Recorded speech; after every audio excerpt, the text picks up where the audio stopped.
To build the most muscle, how many times per week is optimal to train? Do I cycle carbs? Do you get aches and pains ever? Is that normal? Is it normal to lose strength when cutting?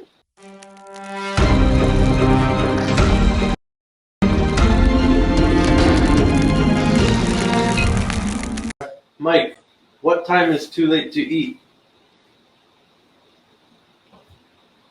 It all depends. What's it depend I on? eat at like, last night I ate at 10:30 because I was up for so many hours. I was saying about you, Mo. For them, what's it too late to eat? Can't eat For when this this guy down. specifically. I don't know. For me, I eat 1 minute before I go to bed at night. On certain diets, and other times I do 2 hours before bed. I train in the morning, and I'll eat 5 minutes before the workout or a half an hour before the workout. So it really kind of goes off of how you're sleeping and what your nutrition is at the time and what your goal is. So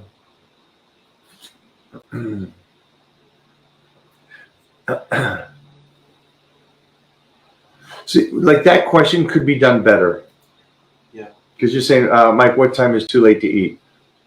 I don't know. I don't know what time is too late to eat. What you should probably say is, hey, I go to bed at 9. I'm this age. This is where I'm at, my training plan. I'm cutting up right now, or I'm bulking up. See, I'm bulking up. Hey, 8:55 is too late. Eat at 8:50.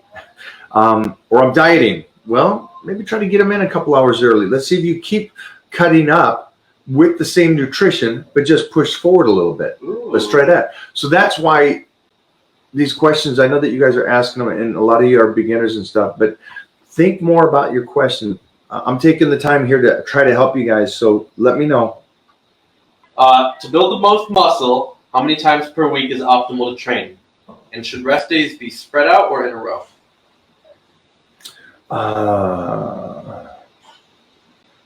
Well, you can train your body part as well as you recover. Be smart with recovery days. I would always keep the recovery days or the rest days for when you wake up that day instead of scheduled. And so a week. So not like Saturday, Sunday's rest day. Saturday, Yeah. Sunday's rest day. I wouldn't do that. When I was a kid, I would do that. But if you sound like you're about your 20s or something like this. So my recommendation is, when work gets in the way, that's a rest day. If you're traveling, that's a rest day. If you wake up that morning, you're like, legs killed me yesterday. I am done. I'm destroyed. Then that day is a rest day. I wouldn't plan the rest day. And then also understand this. There's no week in weightlifting. Your body parts can be hit over 9 days or 10 days. It doesn't really matter. It just depends on how well you recover. I was just talking to Tom Plaz, and Tom was talking about, I want him to say this, but I'll say from what I remember him saying that he squats every 2 weeks now instead of twice a week. And so there was a period of time he was doing twice a week. And then there was a period of time that maybe it was just once a week. And maybe now we're at that stage where it's once every 2 weeks. And he kind of just goes off of how his body feels. And I want all of you to get to that level of understanding your body. So it's not a week. Hopefully that answers your question well enough that mostly if you're young and you start doing it that way, man, you're going to be ahead of everybody. You're going to be the 1% guy in the gym that's actually getting better because you're listening to your body instead of the written down program going, this is what I've got to stay to. This is it. My coach says Monday through Friday. My rest days are Saturday, Sunday, and I start Monday through Friday again. Get a new coach.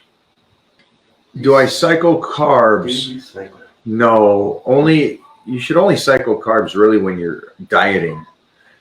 Try to keep them in there while you're off season, which is most of the year. And then when you're cutting up for that period of time, you can obviously play and do carb cycling.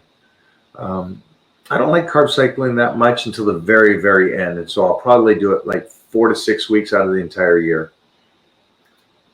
So if you guys don't know what carb cycling is, it's something that should be used on your diet when you're trying to get ripped, not off season.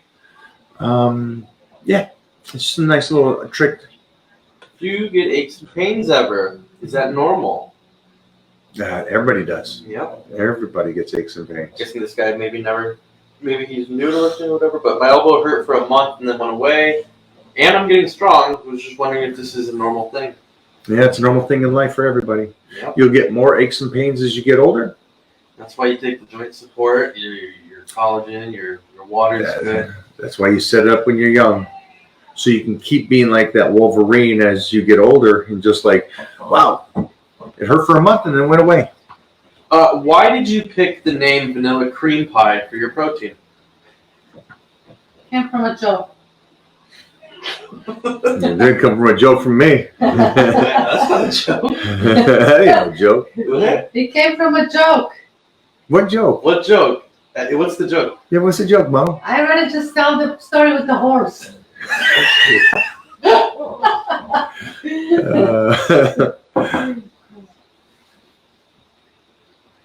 Use your imagination. How's that? They had to ask. So that's, Well, that was the joke. The question was the joke. yeah.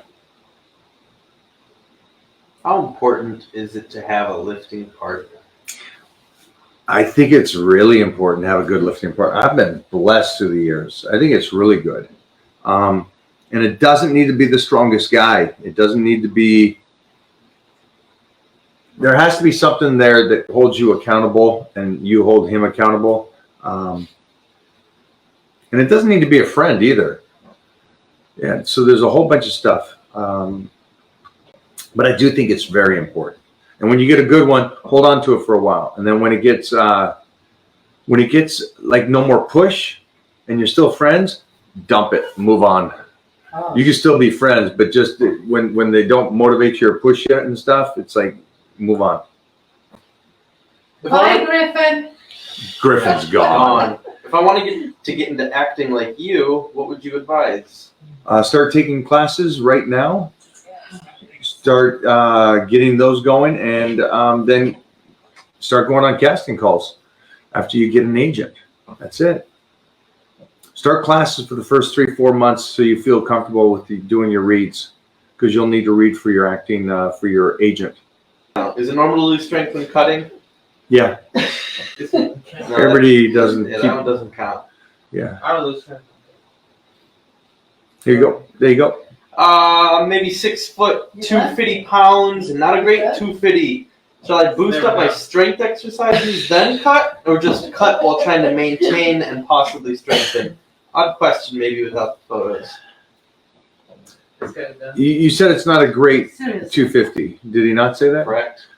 How Get stupid ripped. is that? That's I the know answer, that much dude. because of that. You're good. Get great. Seriously. What is that?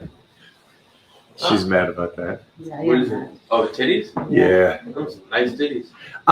If you're not a comfortable 250, I don't understand the terminology of trying to maintain it. I'd just get cut because there could be, and don't take this the wrong way, you could be lying to yourself saying, hey, if I just stay at 250, that will turn the muscle and I can keep the 250. Just right now, just take advantage of you're as young as you're ever going to be right now. Ooh.